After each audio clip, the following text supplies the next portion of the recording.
It's the last place families want to be over the holidays, stuck in a hospital with a sick kid. One of the downsides to relatives coming together at this time of year is that it creates the perfect conditions for spreading viruses.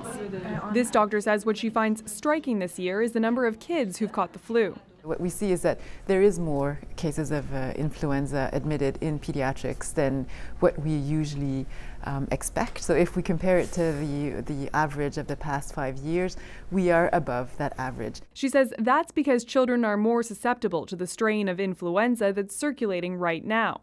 The last couple of years, H3N2 was more common. It tends to affect the elderly, but this year H1N1 is back.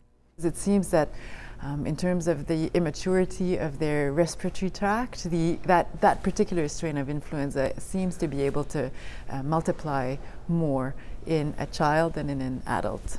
Something else that has doctors concerned, kids who already have the flu are more at risk for other serious illnesses like pneumonia.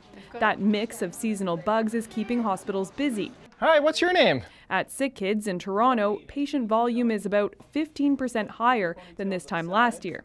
This pharmacist says the best way to avoid all of this is to just get vaccinated. You may not know that you're standing kind of in line at the grocery store behind someone who's maybe on chemotherapy or whose immune system is compromised, who might get really sick and potentially have a fatal illness from getting the flu. Even though we're well into flu season, pharmacists still strongly recommend getting the shot. Jayla Bernstein, CBC News, Montreal. For a bit more insight into this flu season and what you can do to help prevent your kids from getting sick and yourself too, I'm joined by Dr. Julie Johnstone. She's a doctor at Sick Kids Hospital in Toronto. Good to see you, doctor.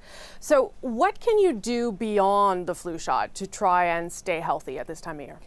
Yeah, so the flu shot will do part of it, but it won't do all of it. So the things that you can do to keep yourself healthy are the things that you can do against any virus.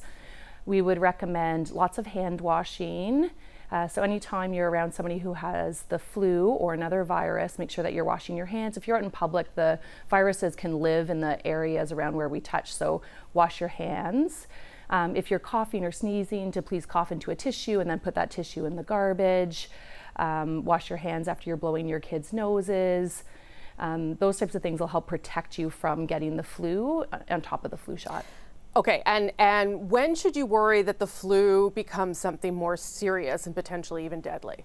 Yeah, so the flu can be dangerous. The flu we know causes pneumonia, causes bronchiolitis, croup, which are respiratory illnesses, and younger kids can cause them to have GI symptoms.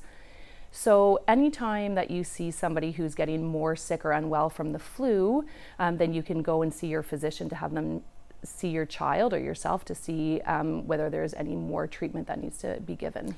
What do you say to parents who say, listen, I didn't get the shot last year, I was fine, so I'll just skip it this year too?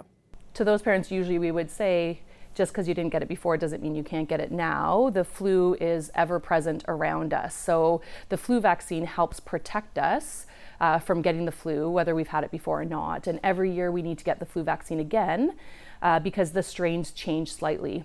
And the flu vaccine changes to reflect the changes in the strains that might be affecting kids and adults. So we need to re-get the flu shot every year to protect ourselves and our loved ones from the flu.